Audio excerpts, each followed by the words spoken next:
Good morning students. The next para.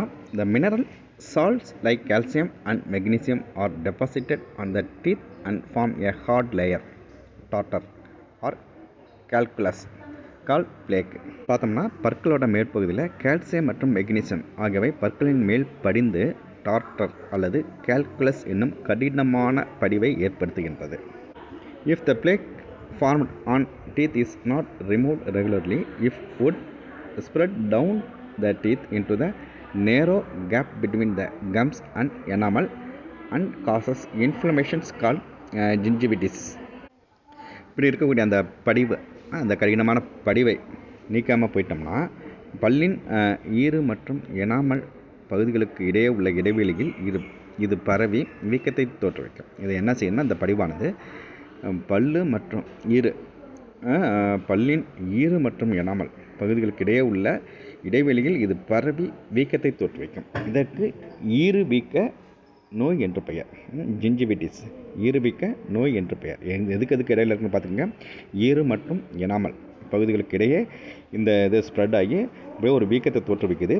இந்த நோய்க்கு பேர் தானது ஈறு வீக்க நோய், ஜிஞ்சிவிட்டிஸ், which leads to redness and bleeding of the gum and to bad smell.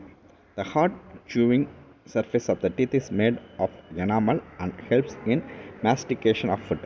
இந்த ஈறு வீக்க நோய்க்கு ஜிஞ்சிவிட்டிஸ் வந்துச்சுன்னா என்ன செய்யணும்னு பார்த்தோம்னா ஈறுகள் சிவந்து இரத்த கசிவு ஏற்படும் மற்றும் வாயிலிருந்து துர்நாற்றம் வீசுதல் ஆகியன இந்த நோய்க்கான அறிகுறிகளாக இருக்குது. உணவு மெல்லுதலில் பயன்படும் பற்களின் உறுதியான பகுதிக்கு எனாமல் என்ற பெயர்.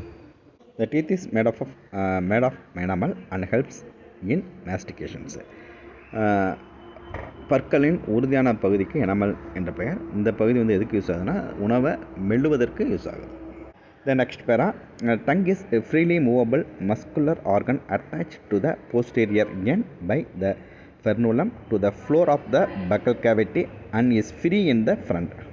தடித்த தசையிலான நாக்கு வாய்க்குழியின் பின் முனையில் ஒட்டியும், அந்த நாக்கானது எங்கே இருக்குது? வாய்க்குழியில் இருக்குது. இந்த வாய்க்குழியில் இருக்கிற பின் முனையில் ஒட்டியும் முன்முனையில் ஒட்டாமலும் நன்கு அசையும் வண்ணம் உள்ளது.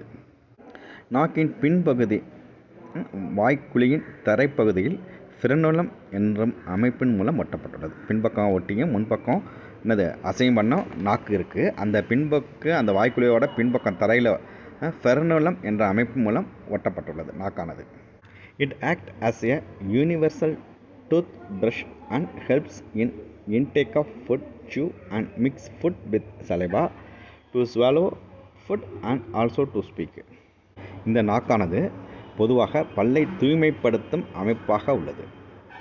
அது மட்டும் இல்லாமல் இந்த நாக்கானது உணவை உள்ளே தள்ளவும், மெல்லவும், உமிழ் நீருடன் கலக்கவும், விழுங்கவும் மற்றும் பேசவும் பயன்படும் ஒரு உறுப்பாக இருக்குது.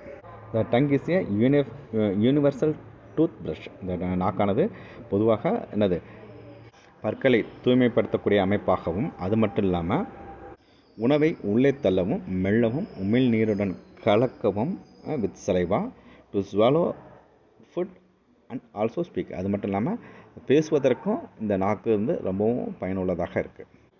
The upper surface of the tongue has small projections called papillae with taste bud. நாக்கின் மேற்பரப்பில் சிறு குமிழ்கள், முகிழ்ப்புகள் காணப்படுகின்றன. அவைக்கு சுவை மொட்டுக்களுடைய இவற்றுக்கு பாப்பிலாக்கள் என்று பெயர். The upper surface of the tongue, நாக்கோட மேற்பகுதியில் ஸ்மால் ப்ரொஜெக்ஷன்ஸ், சின்ன மொட்டு போல அமைப்பு காணப்படுது. இந்த மொட்டு போல அமைப்புக்கு பேர் பாப்பில்லேன்றாங்க. With taste bud. இந்த ப்ரொஜெக்ஷன்ஸ் டேஸ்ட் பட்டும் கூட இருக்குது. டேஸ்ட் பட்னா சுவையை உணரக்கூடிய அந்த சுவை மொட்டுக்களும் அது கூட சேர்ந்து காணப்படுது. இந்த சுவை மொட்டுக்களை உடைய இந்த ப்ரொஜெக்ஷன்ஸ்க்கு பேர் பாப்பில்லே. இப்போ இந்த பேரால் பார்த்தோம்னா கால்குலஸ்னால் என்னென்னு கேட்கலாம், ஜிஞ்சிவிட்டிஸ்னால் என்னென்னு கேட்கலாம். அடுத்தது இந்த வாட் இஸ் பாப்பில்லே, ஒரு சின்னதாக ஒரு 2-3 2 மார்க் கொஷின்ஸ் கேட்குறதுக்கு வாய்ப்பு இருக்குது. கொஞ்சம் கவனமாக படிச்சுக்கோங்க. தேங்க்யூ.